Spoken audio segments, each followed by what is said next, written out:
ما تفتحيش الباب بعد الساعة 3 الفجر.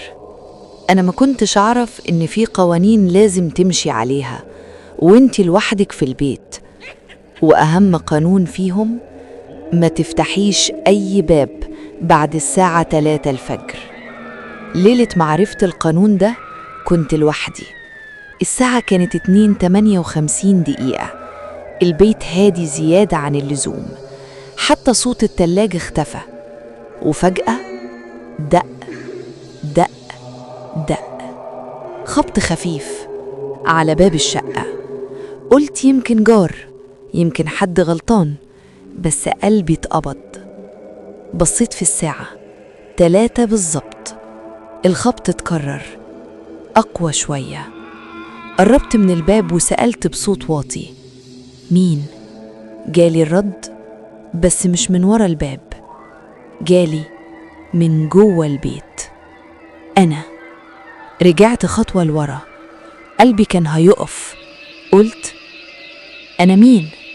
رد عليا بنفس نبرة صوتي، نفس نفسي، نفس طريقتي: أنا إنتي. اللي شفته بعدها الأنوار بدأت تطفي واحدة واحدة من غير ما تلمس المفتاح.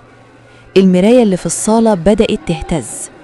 قربت منها وشفت نفسي، بس ما كنتش بتحرك. انعكاسي كان واقف بيبصلي وبيبتسم. سمعته بيقول: ما تخافيش، دورك جه.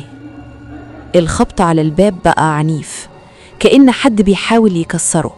صرخت: امشي، سيبيني.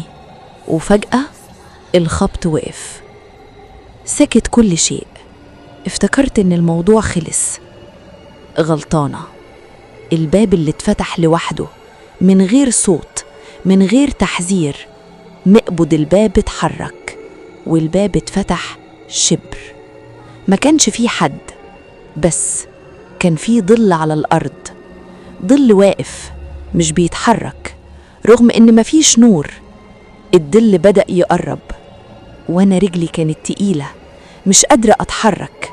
سمعت صوت ورا ودني، نفس صوتي: سيبيني أطلع، أنا تعبت جوه.